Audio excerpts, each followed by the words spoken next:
Eu quero te fazer uma pergunta que talvez seja desconfortável.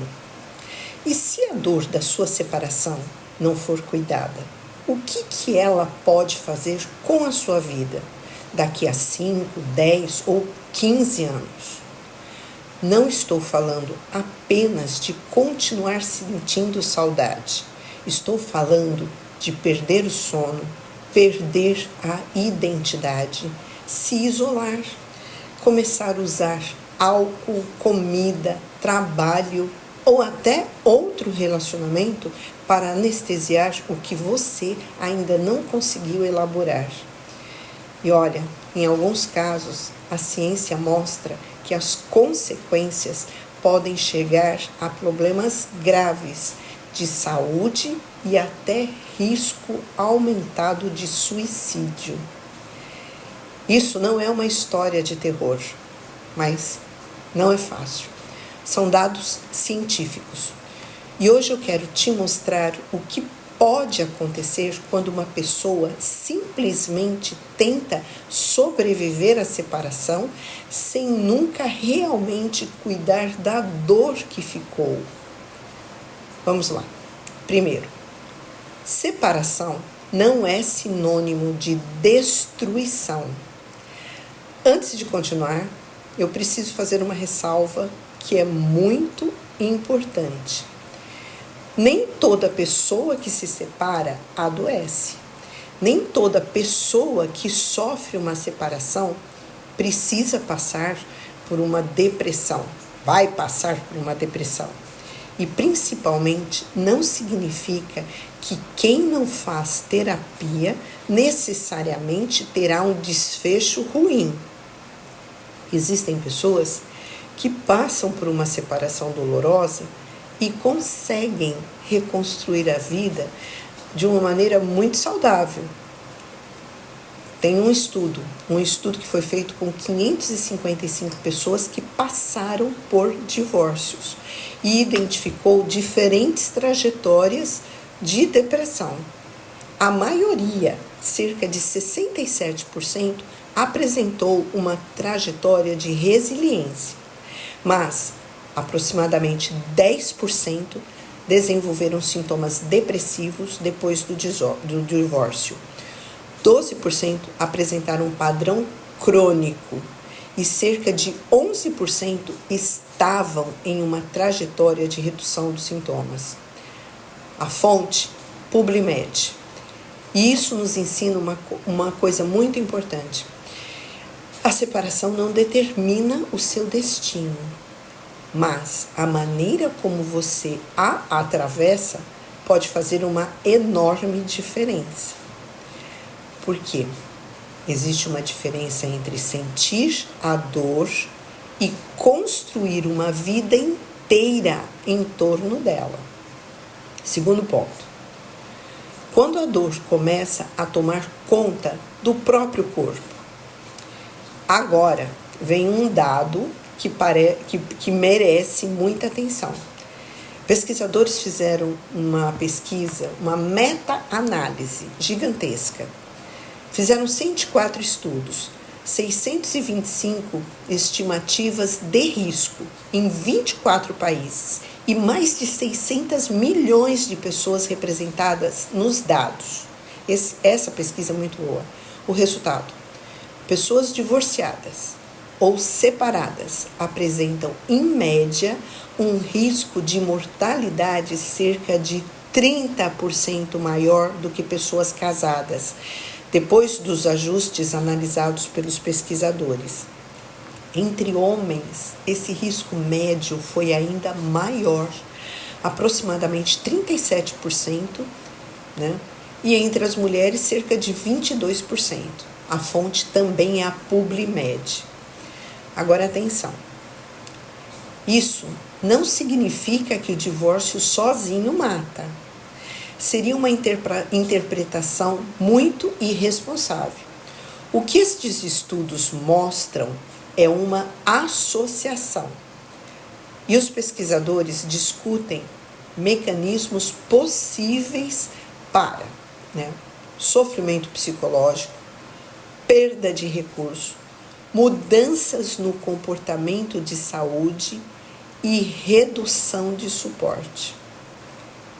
Em outras palavras, às vezes, a separação não destrói o corpo diretamente. Ela pode desorganizar a vida de uma maneira que começa a atingir o corpo. Terceiro, tá?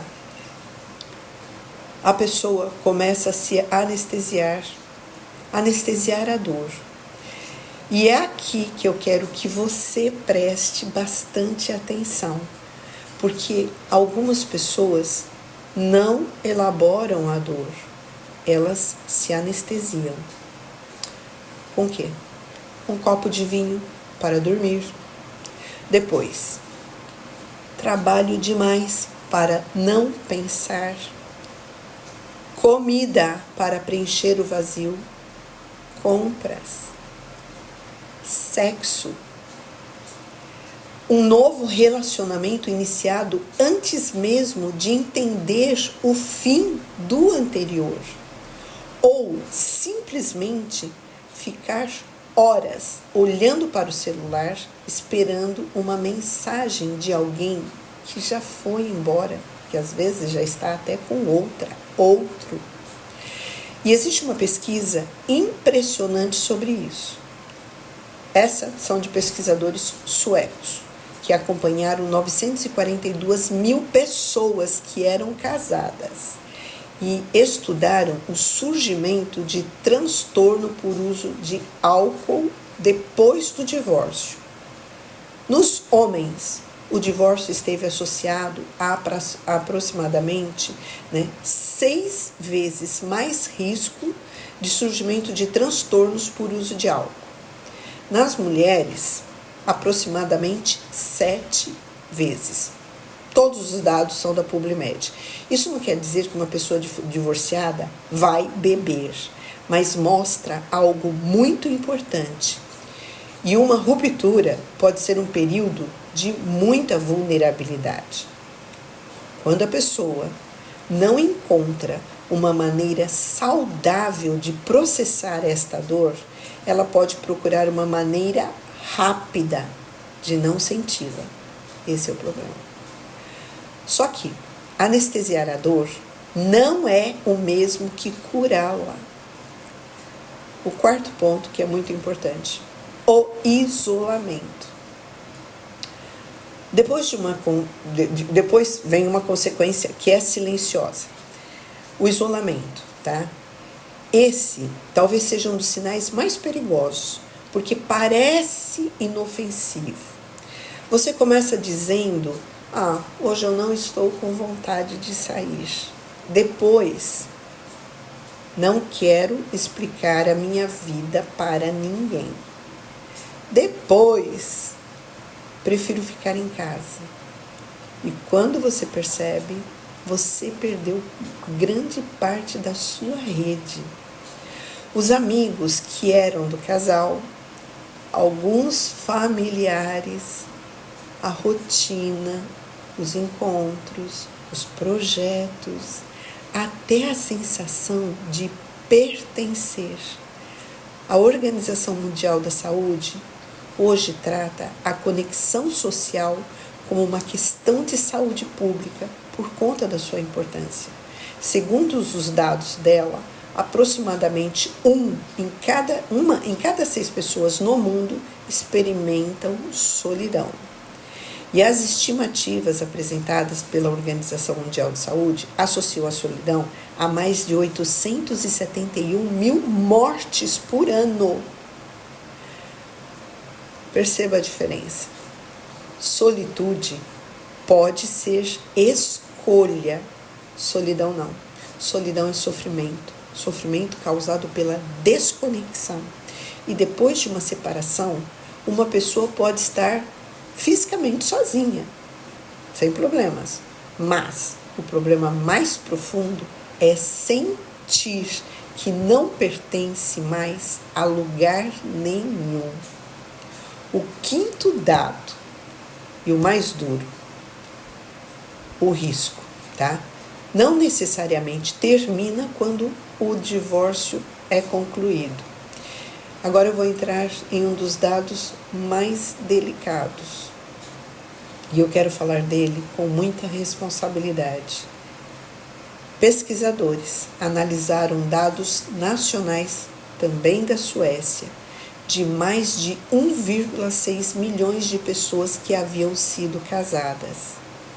Dessas, 412 mil delas se divorciaram durante o período analisado. O divórcio ele esteve associado a um risco aumentado de tentativa de suicídio. Mas existe um detalhe que chama muito a atenção. O risco foi especialmente elevado no primeiro ano depois do divórcio. Os Hazard Ratios é um dado de pesquisa que compara a taxa de ocorrência de um determinado evento entre dois grupos, estatísticos distintos. Ao longo do tempo, ficaram entre 2,20 e 2,91, também fonte da PubMed. Tá? E mesmo 5 anos ou mais depois, o risco continuava elevado em comparação com pessoas que não haviam se divorciado. Fonte: PubMed Central. Isso muda uma frase que eu escuto muitas vezes. Já faz 3 anos, eu deveria ter superado. Não.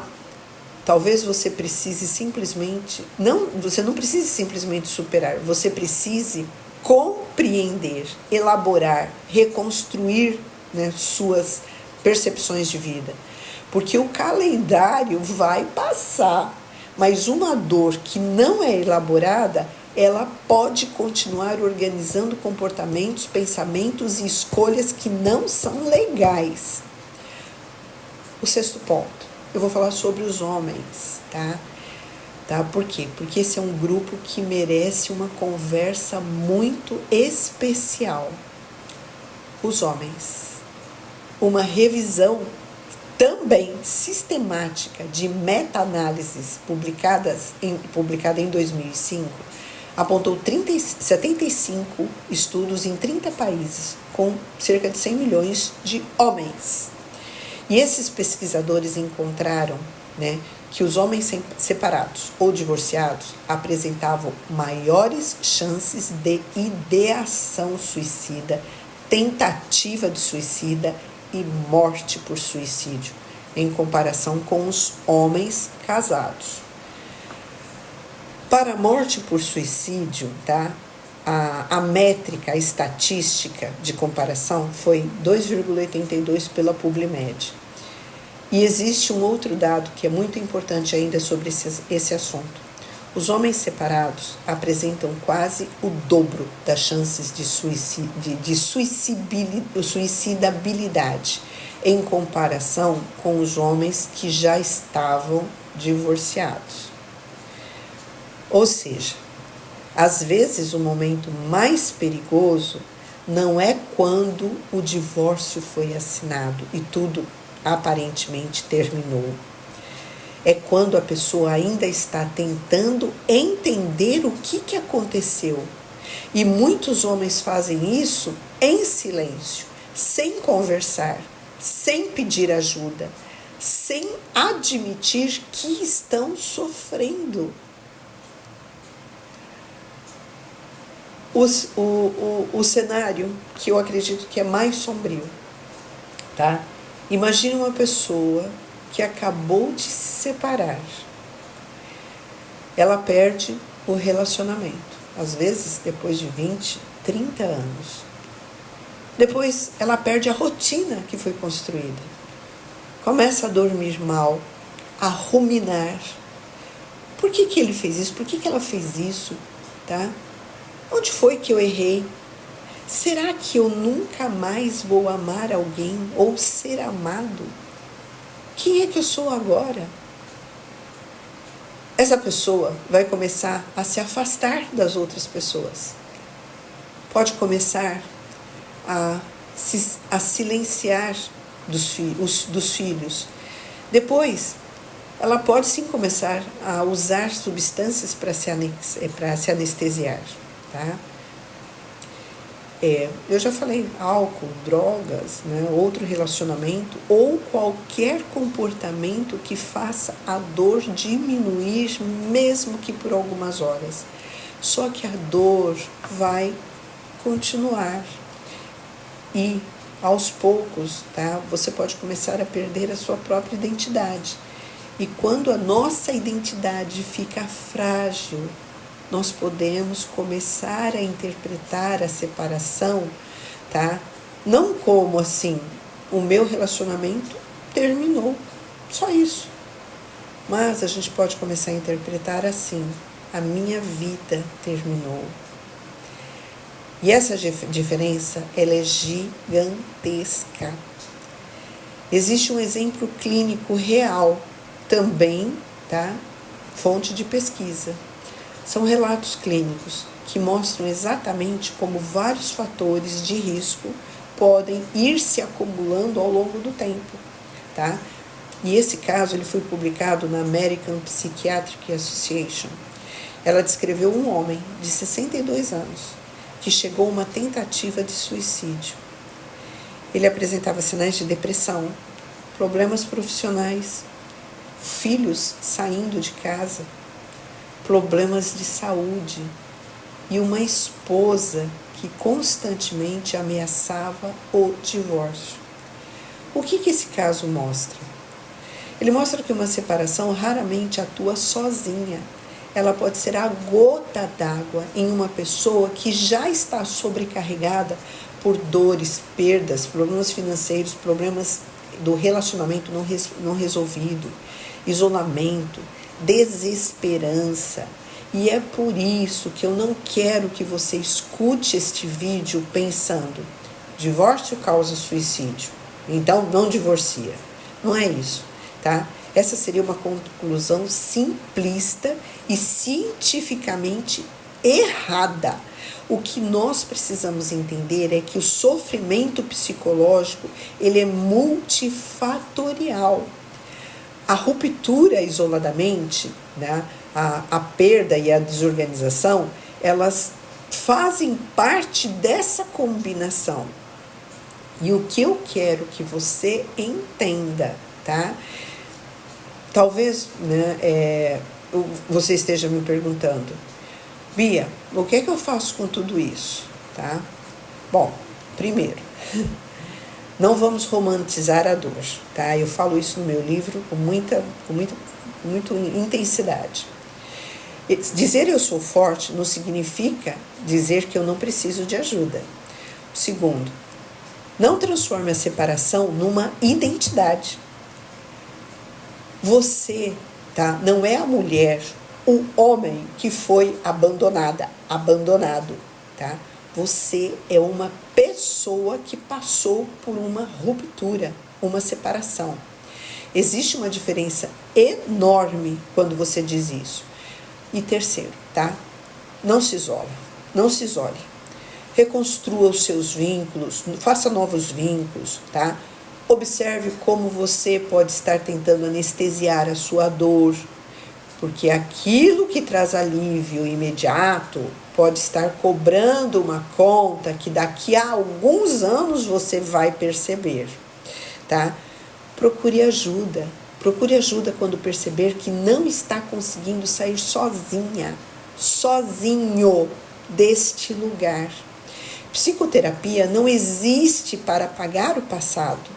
Existe para ajudar você a construir uma relação diferente com tudo aquilo que aconteceu com você. E para fechar, tá? E talvez essa seja a mensagem mais importante deste vídeo, presta atenção. Você não escolheu necessariamente a separação. Talvez você até não quisesse ela.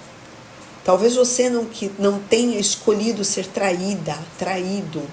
Talvez não tenha escolhido ser abandonado. Talvez você não tenha escolhido descobrir que a pessoa com quem você construiu 20, 30 anos de vida já não queria mais continuar. Existe uma parte da história que começa depois disso. Aquela que pergunta: e agora? Quem eu vou ser? Como vou viver? O que eu preciso reconstruir? Por que a separação... Não, porque a separação pode terminar um casamento. Às vezes num dia. Mas, quando essa dor não é elaborada, tá? Ela pode continuar separando você de você mesmo durante anos. E é exatamente por isso que eu acredito que curar não é esquecer, não é permitir que aquilo que terminou continue destruindo, né, aquilo que ainda pode começar. Se você está vivendo uma separação e percebeu que está apenas tentando sobreviver a cada dia, não espere a dor ficar maior para começar a cuidar dela. Você não precisa voltar a ser quem você era antes. Você pode se reconstruir, pode reconstruir uma pessoa que você ainda nem conhece. E essa é a rota de cura. Se esse vídeo falou com você, salve. E também envia para alguém que pode estar tentando parecer forte enquanto a dor por dentro está desmoronando essa pessoa. E se você quiser compreender como começar esta reconstrução, acompanhe os meus conteúdos, acompanhe meus vídeos, tá? Segue o meu perfil, entre em contato comigo, porque a sua história não termina na separação. Talvez seja justamente ali que ela pode começar. E começar uma reconstrução que nem você faz ideia do quanto que pode ser boa para você. Até!